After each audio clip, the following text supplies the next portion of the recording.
The morning Nancy lost her home, it was raining. Not a soft rain. The kind that soaks through your coat and makes you feel like the sky itself has given up on you. The kind that doesn't care who you are or how long you've been standing in it. She stood on the porch with 2 bags. 72 years of living, packed into 2 bags. A whole life, the birthday card she'd saved, the photographs from her youngest's first steps, the small ceramic bird her mother had kept on the kitchen windowsill for 30 years. All of it, either left behind or crushed into those 2 worn handles. The eviction notice was still in her hand. Crumpled. Like her. She had read it 4 times that morning. Not because she didn't understand it, but because some part of her kept hoping the words would rearrange themselves into something kinder. They didn't. Nancy had lived in that house for 19 years. She knew every sound it made. The way the 3rd stair creaked slightly to the left. The way the kitchen radiator clicked twice before the heat came on. The way the back window fogged up every winter morning and her grandchildren used to draw faces on it with their fingers. Now someone else would learn those sounds. She looked at the door one last time. Then looked away. Her neighbors were watching. She could feel it. Curtains shifted slightly on the house to the left. A figure stood motionless behind the glass door across the street. The young couple next door, the one she had brought soup to when their baby was sick, their blinds were closed. Nobody came out. That was the part that broke something in her. Not the house. Not the cold rain soaking through her coat. The silence. The absolute, deliberate silence of people who had once sat at her table and called her by her first name. She had nowhere to go. Her daughter lived 3 states away, busy with her own storms. Her son hadn't called in 4 years, not since the argument that neither of them had found the words to fix. And her savings, gone. Slowly, then all at once. Medical bills have a way of doing that. They arrive in envelopes with polite fonts and then quietly take everything you spent your life building. Nancy stood on that porch for longer than she should have. Rain soaking into her shoes. Bags heavy at her sides. And then something moved through her. Not courage exactly. More like the quiet stubbornness of a woman who has already survived things most people will never know about. She stepped off the porch. There was one place left. Her mother's old property. A half-broken house at the edge of town that nobody had wanted for years. Nancy hadn't been there in over a decade. She wasn't even sure the road still led to it properly.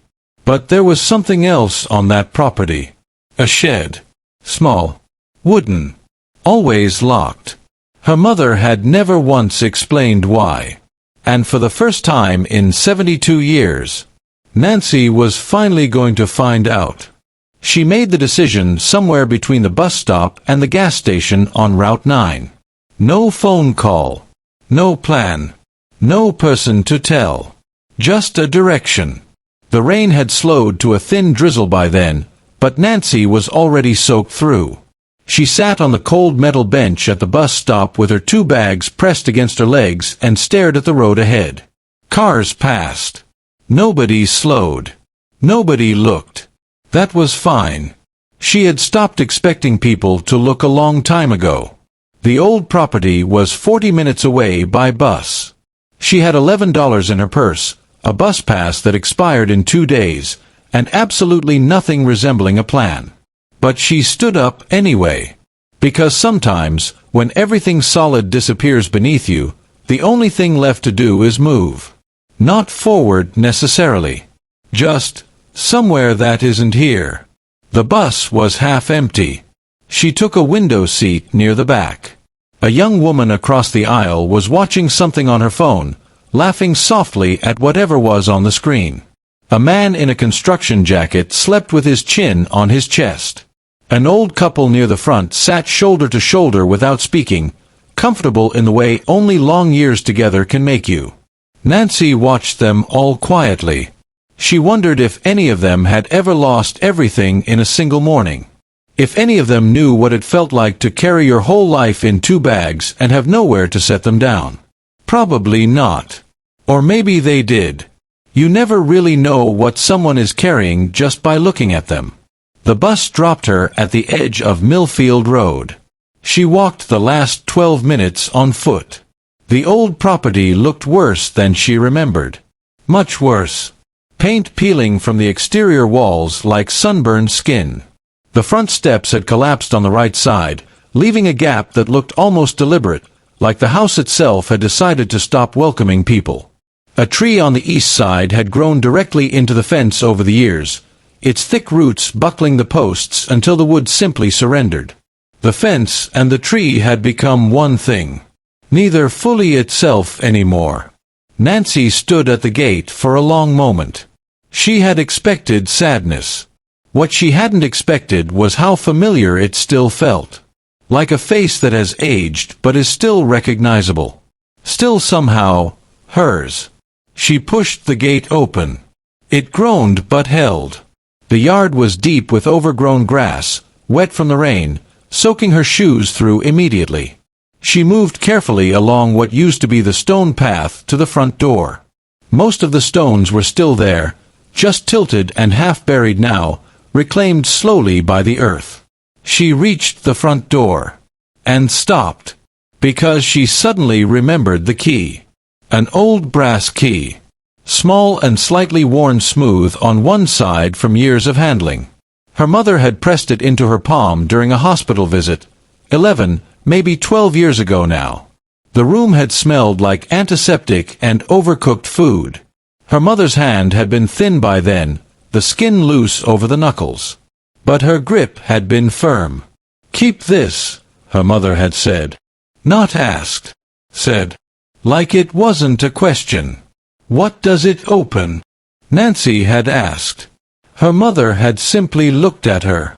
A long, steady look that Nancy had never fully understood. "One day you'll know." Nancy had carried that key for over a decade in a small leather pouch at the bottom of her everyday bag. She had never tried it in any lock. Had never even thought seriously about it. Until now. She reached into her bag. Found the pouch. Felt the key inside without looking. She turned it in the lock. The door opened with a low, slow groan. The house exhaled something stale and old and strangely waiting. Nancy stepped inside. But it wasn't the house that made her stop breathing. It was what she saw at the far end of the overgrown yard, half swallowed by vines and shadow. The shed. She had forgotten it existed. And something told her, quietly, with a certainty she couldn't explain, that the shed was the reason her mother had given her that key all those years ago. Not the house. Never the house. The shed. She had forgotten about the shed. It sat at the far end of the yard like something that had decided, long ago, to stop being noticed. Nearly invisible behind a thick wall of wild vines that had grown over it so completely that from the gate, you would never know it was there. Small. Wooden. Patient in a way that felt almost deliberate, like something that had been quietly waiting rather than simply abandoned. Nancy stood at the back door of the house and stared at it. The rain had stopped. The air was cold and smelled like wet earth and something faintly sweet she couldn't identify. Somewhere above the tree line, a bird was calling out in short, sharp notes. Everything else was completely still. She took one step toward the shed. Then stopped. There was a padlock on it. Heavy and dark with age, but solid. Different entirely from the brass key she had used on the front door. Whatever was inside that shed, her mother had locked it with something stronger. Something that said, "Not yet. Not until you're ready." Nancy circled the shed slowly. Once. Twice. She ran her hand along the wooden planks as she walked. The wood was rough and slightly damp, but surprisingly firm beneath her fingers. No rot. No real decay. Someone had treated this wood at some point, sealed it carefully against the weather. This wasn't neglect. This was preservation. Someone had wanted whatever was inside to last. She pressed her face close to a narrow gap between two planks near the corner. Darkness inside. Shapes she couldn't make out. The faint smell of cedar and something else, something that tugged at a memory she couldn't quite reach. She stood back. Her mother had never mentioned this shed. Not once. Not in 40 years of Sunday phone calls, not in long visits over holidays, not even in those final quiet weeks at the hospital when they had talked about everything and nothing simultaneously the way people do when they know time is becoming precious. Not one word about the shed. Why? What do you hide from the people who love you most? And more than that, why would you hide it and then leave behind a key? Nancy didn't have answers. Just questions stacking up on top of each other like the overgrown vines stacking up on the shed walls. She spent what remained of that first afternoon clearing the worst of the grass near the house entrance and making the interior barely livable. She found a rusted camp stove in the kitchen closet with a half-used gas canister beside it. Enough for heat. Barely enough. She boiled water in a dented pot she found under the sink and made instant coffee that tasted like it had given up halfway through becoming coffee. She drank it anyway. The first night was harder than she had expected. She slept on the floor of the main room with her coat folded beneath her head and her second coat pulled over her like a blanket. The windows had no curtains. Moonlight came in through the glass flat and cold and indifferent, laying long pale rectangles across the dusty floorboards. Nancy lay still and looked at the ceiling. The house made sounds at night. Settling sounds. Creaks and soft groans as the temperature dropped. Old houses do that. They talk to themselves in the dark, working through the weight of years the way old people work through old memories. Slowly. Quietly. Without resolution. She thought about her mother.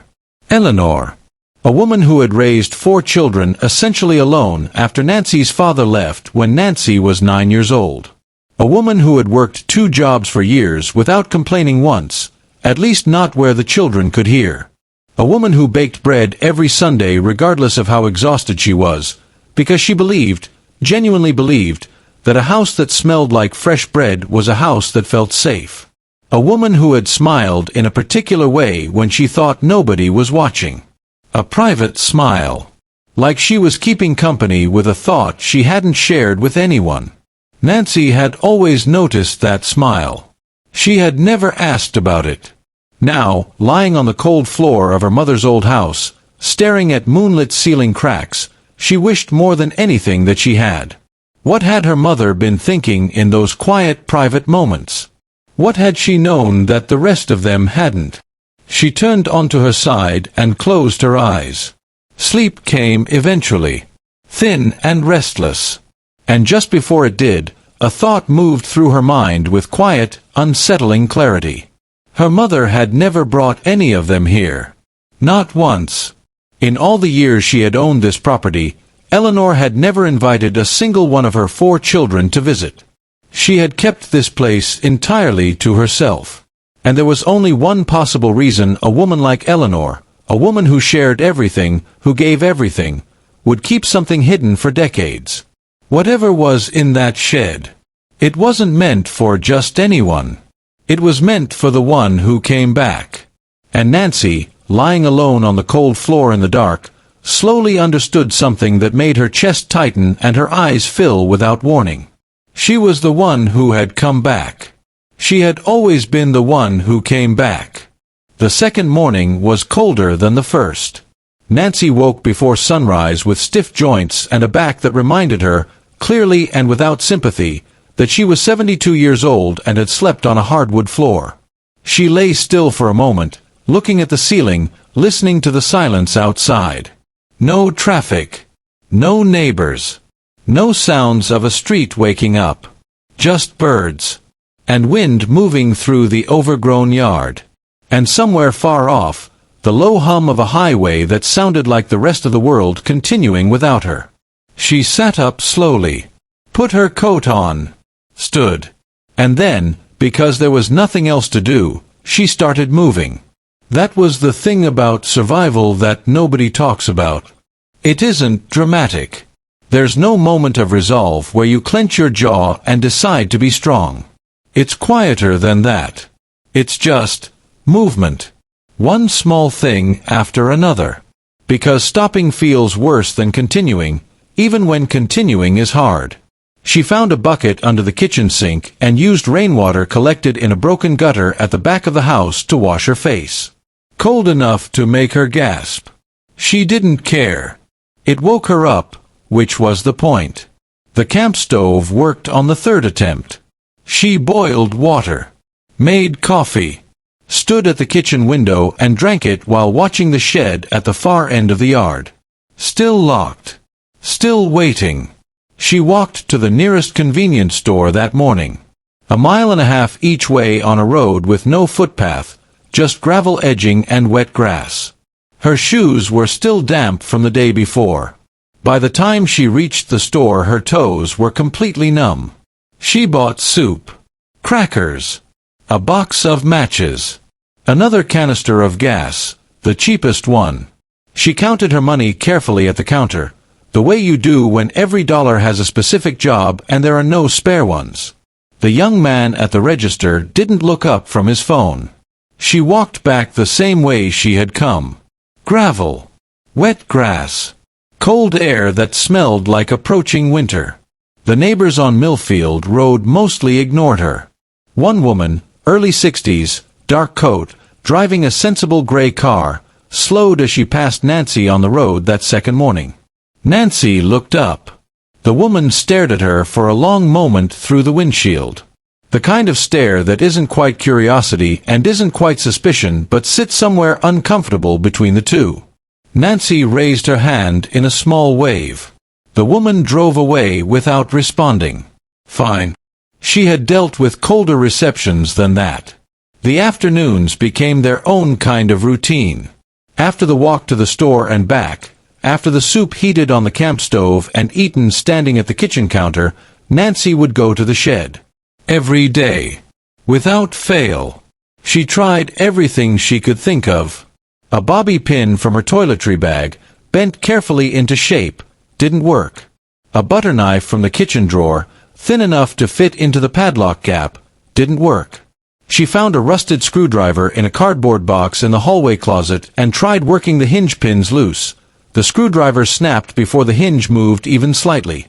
She sat in the wet grass after that, screwdriver handle in one hand, and laughed. Actually laughed. Short and dry and slightly absurd. The kind of laugh that comes when things are so difficult that humor is the only response left with any dignity. Her mother had built something to last, apparently. In more ways than one. But the shed was doing something for Nancy beyond the frustration of a lock she couldn't open. It was giving her a reason to get up each morning. A focus. A question that needed answering.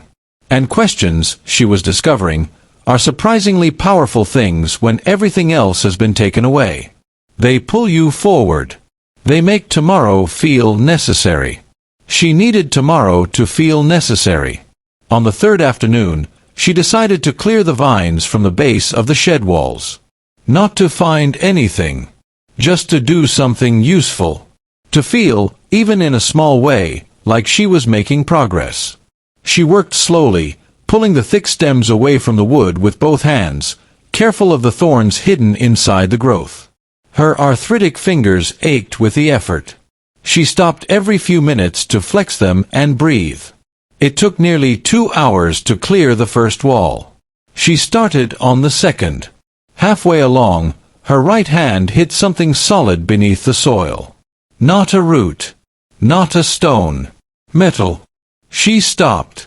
Knelt down carefully, one hand on the shed wall for balance. Began clearing the soil away with her fingers. Slowly. Deliberately. The way you handle something when instinct tells you it matters. A tin box emerged from the earth. Small. Rectangular. Rusted at the seams and dark with age, but sealed. Intact. Nancy lifted it free and held it in both hands. There was something written on the lid. Scratched into the metal, not painted, scratched, like someone had used a nail or a key to carve the letters one by one. slowly and carefully, making sure they would last. She tilted the box toward the fading afternoon light and read it. 4 words. Her mother's unmistakable handwriting, even in scratched metal. "Only for you, Nancy." The yard was completely silent. Nancy's hands had gone entirely still. She didn't move for a long time. Just knelt in the cold, wet soil at the base of her mother's shed, holding a tin box that had been buried and waiting, for how long she didn't know, for exactly this moment. For her. Only her. And for the first time since standing on that rain-soaked porch with 2 bags and a crumpled eviction notice, Nancy felt something shift in her chest. Not hope exactly. Something quieter than hope. Something that felt, strangely and impossibly, like being found. She sat in the wet grass for a long time before she opened it. The tin box rested in her lap. Small and cold and heavier than it looked. Her hand stayed completely still on top of it, fingers curved around the edges like she was holding something that might disappear if she moved too quickly. The light was fading. That particular late afternoon gray that comes before evening, when everything loses its edges and the world goes soft and uncertain. A crow landed on the fence post at the far end of the yard, looked at her briefly, then left without a sound. Nancy looked down at the box. "Only for you, Nancy." She had read those 4 words 6 times already. Each time they landed differently. The first time, confusion. The second, disbelief. By the 6th, something quieter. Something that sat in the middle of her chest like a warm hand pressed gently against cold skin. Her mother had known. Not guessed. Not hoped. Known. She opened the box. The lid came free with a soft resistance. The seal broken for the first time in however many years it had been buried there beneath the vines and the soil and the silence. Inside, wrapped in a single piece of oilcloth to protect against moisture, were 2 things. A letter. And a key. Not the same key she had used on the front door. This one was different. Smaller. Newer looking, somehow, despite its age. Brass like the other, but with a different shape at the bow, a small circular loop rather than a flat head. The kind of key that belongs to a specific, deliberate lock. Nancy set the key carefully on her knee and unfolded the letter. The paper was thin. Old enough that the folds had softened to the texture of fabric rather than paper. Her mother's handwriting covered both sides in small, careful lines. Not rushed. Every word chosen slowly, like someone composing something they had thought about for a very long time. Nancy read it once. Then again. Then a 3rd time with her free hand pressed flat against her mouth. Her mother had begun the letter simply. No greeting. Just a sentence that went straight to the center of everything. "I always knew it would be you." She had written that she had watched all 4 of her children carefully over the years. Not with judgment. With love and with honesty. She had written that each of them carried something important. But Nancy had always been the one who came back. The one who called on ordinary Tuesdays for no reason. The one who drove 4 hours for a birthday and never mentioned the distance. The one who, during those final weeks in the hospital, had sat in the chair beside the bed and simply been present, without needing anything in return. "You were always the one who came home," Eleanor had written. "So I left home here. For you." Nancy had to stop reading for a moment. She looked up at the darkening sky. Breathed slowly. Waited until the tightness in her throat loosened enough to continue. The next part of the letter was where everything shifted. Her mother had purchased this property in 1987. Paid for it outright, in full, in cash. Money saved over years in amounts so small they would have seemed insignificant individually. $5 here, 20 there, folded into an envelope kept at the back of her kitchen drawer behind the spare batteries and the takeout menus. Small amounts. Long years. Extraordinary patience. But she had never transferred the legal title. It had remained in Eleanor's name. All this time.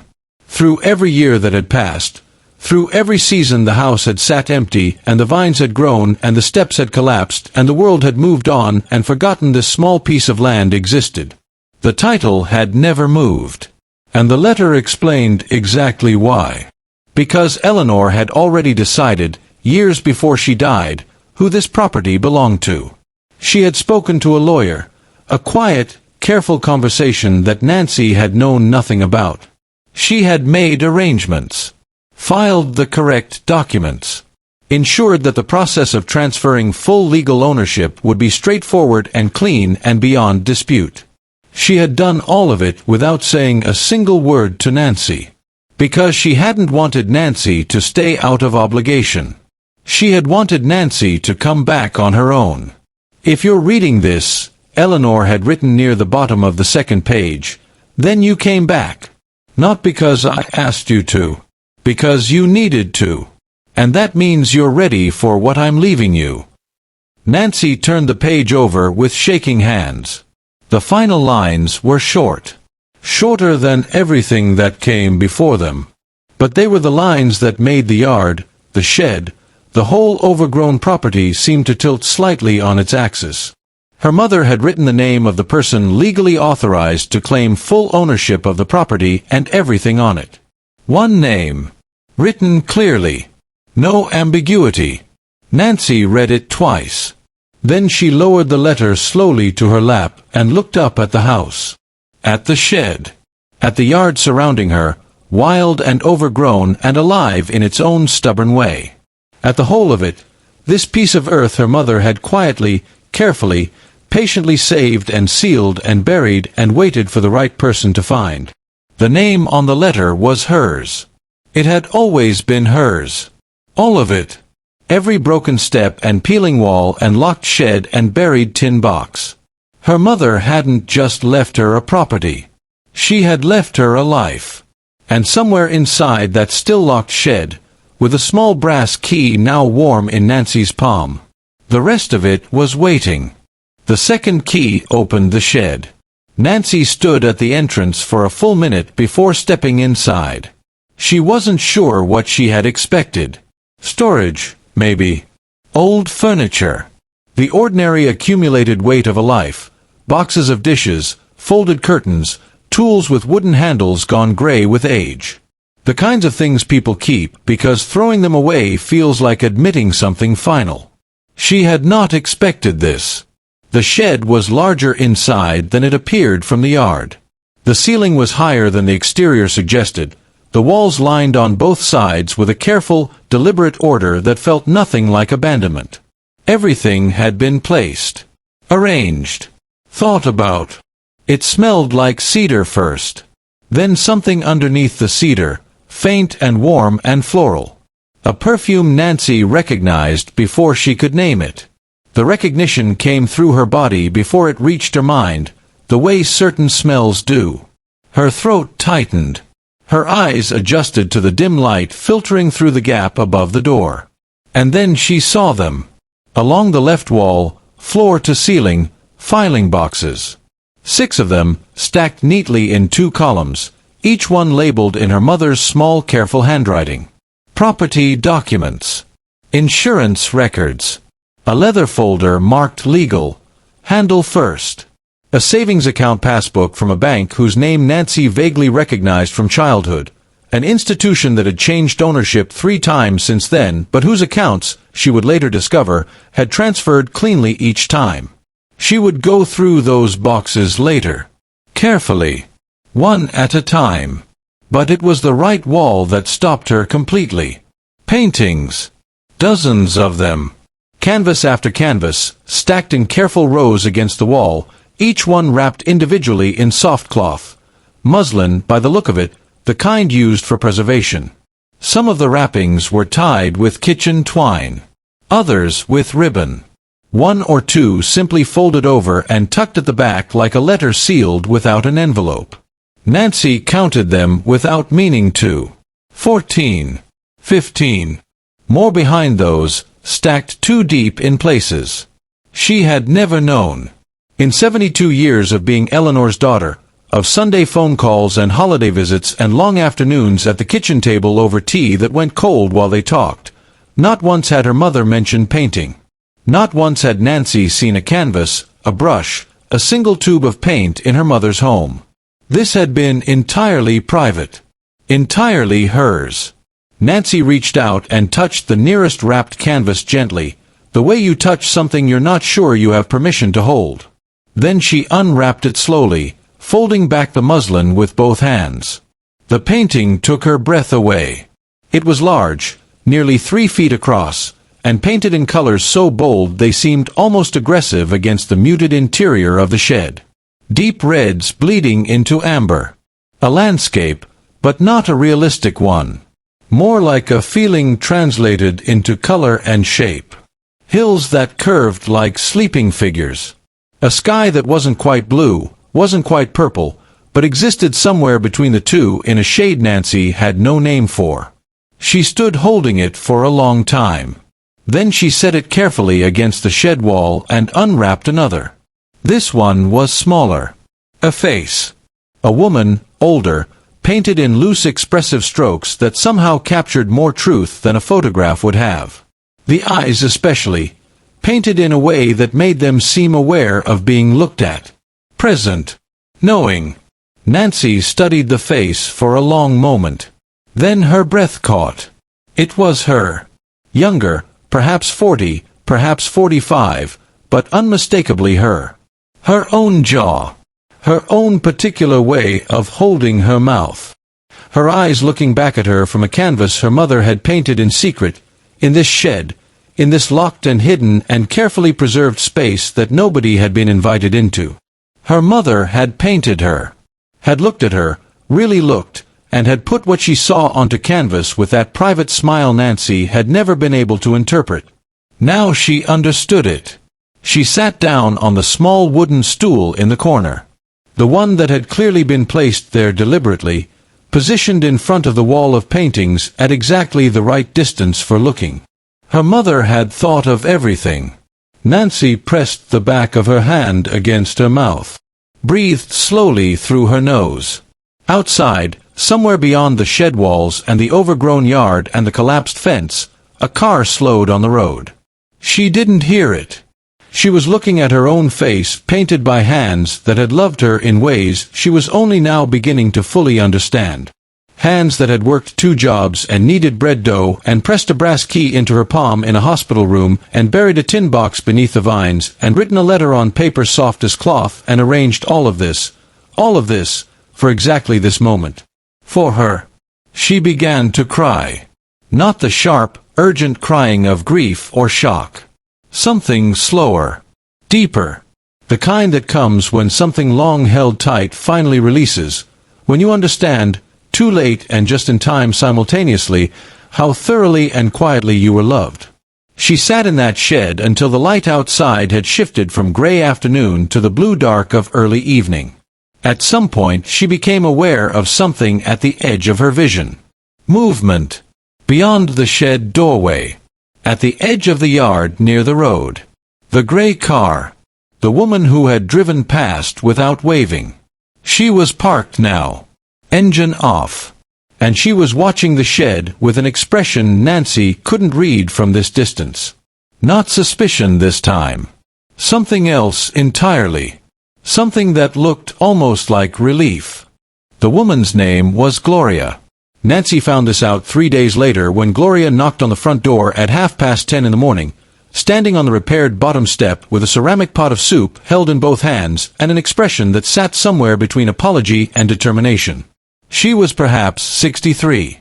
64. Silver hair cut practically short. A dark wool coat that had seen several winters. The kind of woman who had clearly once been described as handsome rather than pretty and had quietly preferred it that way. Nancy looked at her for a moment through the half-open door, then stepped aside to let her in. They sat at the kitchen table. Nancy had found 2 mismatched chairs in the back bedroom and carried them through that morning without knowing why. As though she had expected company. As though some part of her had known this was coming before her conscious mind had caught up. Gloria set the soup between them. Chicken. Nancy could smell thyme and black pepper and something else, bay leaf, maybe. The smell of a kitchen where someone cooked with attention rather than convenience. Neither of them spoke for a moment.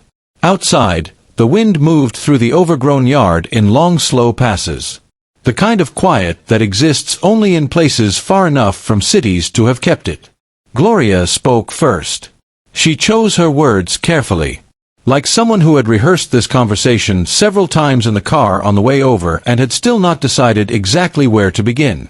She started in the middle, the way people do when the beginning feels too large to approach directly. She said she had known Eleanor. Not casually. Not as a neighbor who waves from driveways and exchanges comments about the weather. She had known her properly. Had sat at Eleanor's kitchen table, a different table, in a different house years ago, and had talked with her the way women talk when they have decided to trust each other. About real things. About life and loss and the specific exhaustion of carrying on when carrying on is the only option available. Nancy listened without interrupting. She had learned, somewhere in her 67 years before this one, that some stories need to be told at their own pace. That interrupting them, even with the most well-meaning question, can collapse something delicate before it has fully stood up. Gloria said she had watched this property for years after Eleanor passed. Had kept an informal eye on it. Made sure no one damaged it, that no developer quietly moved in to assess the land value without authorization. She had done this without being asked. Simply because Eleanor had once said, in that kitchen, in that conversation years ago, someone will come eventually. I've made sure of it. She paused there. Looked down at the soup. Then she said something quieter. Something she seemed to have been deciding whether to say for the entire walk from her car to the front door. She described you, Gloria said. Exactly. Before she passed. She told me what you looked like, how you carried yourself, how you would probably arrive. She said you'd come alone and you wouldn't complain about the state of the house. Nancy said nothing. She said you were the one who always came home. The kitchen was very still. Nancy looked at the table. At the grain of the old wood beneath her hands. At the soup going slightly cool between them. She was holding herself carefully together in the way you do when something true has been said out loud and your body needs a moment to absorb it before you can respond. She talked about me? Nancy asked finally. Her voice came out smaller than she intended. Not weak. Just honest. Stripped of the particular protective coating that 72 years of managing alone puts on a person's voice. Often, Gloria said simply. They sat with that for a while. The soup went cold. Neither of them moved to reheat it. Gloria began talking again after a few minutes. More carefully now. Slower. As though she had passed through the difficult part and could afford to be gentle with the rest. She talked about Eleanor as a person rather than as a neighbor or an acquaintance. The way she had laughed, sudden and unguarded, surprising people who expected someone more reserved. The way she had strong opinions about small things and almost no opinions about large ones. The way she had talked about her children, all four of them, with a specific kind of pride that wasn't about achievement or success but simply about who they were as people. And then Gloria reached into the pocket of her dark wool coat. Slowly, deliberately, she placed something on the table between them. A photograph. Small. Slightly faded at the corners in the particular way photographs fade when they have been handled often, held, looked at, put away, taken out again. The kind of fading that comes from being someone's most kept thing. Nancy picked it up. Her hands were steady. She was surprised by that. The photograph showed Eleanor young. Younger than Nancy could clearly remember her, perhaps 40, perhaps a little less. She was standing in front of the shed. The shed that was now open, its contents known, its secret no longer a secret. In the photograph the shed was newer. The vines hadn't found it yet. The padlock was visible on the door, dark and solid. Eleanor was holding a painting. Nancy couldn't make out the subject of the painting clearly. The photograph was too small, the image too faded. But the colors were visible even through the age of the print. Bold. Warm. Unmistakably hers. And she was smiling. Not the polite smile of someone aware of being photographed. Not the performed happiness of a posed portrait. Something completely different. Private and full and directed not at the camera but slightly past it, at something or someone just beyond the frame. The smile Nancy had seen her whole life and never understood. She stared at the photograph for a long time. Then she looked up at Gloria across the table.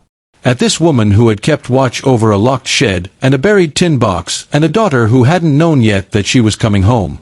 Did she know? Nancy asked. That things would go wrong for me. That I'd end up here the way I did. Gloria was quiet for a moment. She knew things go wrong, she said finally. She said that's not the part that matters. She paused. She said the part that matters is what you walk toward when they do. Nancy looked back down at the photograph. At her mother's face. Young and certain and looking at something just beyond what the camera could capture. She understood now what Eleanor had been looking at. She had been looking forward. All the way forward. Past the locked shed and the buried box and the years of silence and the rain-soaked morning with 2 bags on a porch. All the way to this kitchen table. To this exact moment. To her daughter finally coming home. 6 months later, the shed had a new door. Glass panels on the top half. Warm light visible through them from the road, even on dark afternoons. A small wooden sign above the entrance that Nancy had painted herself, sitting at the kitchen table on a Sunday morning with a cup of coffee going cold beside her and Gloria's radio playing softly from next door. The letters were not perfect. Slightly uneven. One corner of the border she had painted ran a little thin where her hand had trembled slightly. She had kept it exactly as it was. Eleanor's gallery. Her mother's name. In Nancy's handwriting. On a sign above a door that had once been padlocked shut against the world. It felt right in a way that perfect letters never could have. Gloria had helped with nearly everything. Her son, a quiet, capable man in his late 30s named Daniel, had handled the electrical work without being asked twice. He had arrived one Saturday morning with a toolbox and a flask of tea and had spent the entire day running proper wiring through the shed walls so the paintings could be lit correctly. He had refused payment 3 times before Nancy stopped offering. Some things, she was learning, people simply do because they want to. Because kindness, when it finds the right place, doesn't need a reason. The paintings were displayed along both walls now. Properly hung. Properly lit. Each one given enough space to breathe, to be seen completely without competing with what was beside it. People came on weekends. Not many at first. A few curious neighbors. Someone who had seen a photograph Gloria had posted online, just a simple image of the gallery sign and one corner of Eleanor's largest painting, warm colors visible even in a small screen. That photograph traveled further than either of them expected.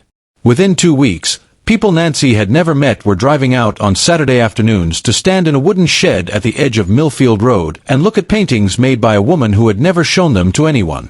A woman from the city arrived one gray Saturday. Well-dressed. Quiet in the deliberate way of someone accustomed to looking at art seriously. She moved through the gallery slowly, spending several minutes in front of each canvas. She stopped longest in front of the large painting, the one with the deep reds bleeding into amber, the hills curved like sleeping figures, the sky that existed between blue and purple in a color Nancy still had no name for. She stood there for nearly 20 minutes. Then she turned and offered a price that made Nancy grip the doorframe to stay steady on her feet. Nancy thanked her. Genuinely. And then declined. Some things are not for selling. Some things exist simply to be seen. To prove that they existed. That the person who made them existed, fully and privately and beautifully, in ways the world never knew. The other paintings found homes slowly, over the following months. Each one chosen carefully by the person who took it, as though the paintings themselves had some say in where they went. The money helped. Steadily and quietly, the way her mother had always preferred things, without drama, without announcement. Nancy still lived in the old house. The windows had curtains now. Deep gold ones she had found in a market 2 towns over and carried home on the bus with them folded across her lap. The front steps were repaired, Daniel again, one weekday morning, done before Nancy had finished her coffee. The yard was not fully tamed. She had decided against that. The wildness of it felt like part of the truth of the place. She kept a path clear from the gate to the house and from the house to the gallery. Everything else she left to grow as it wanted.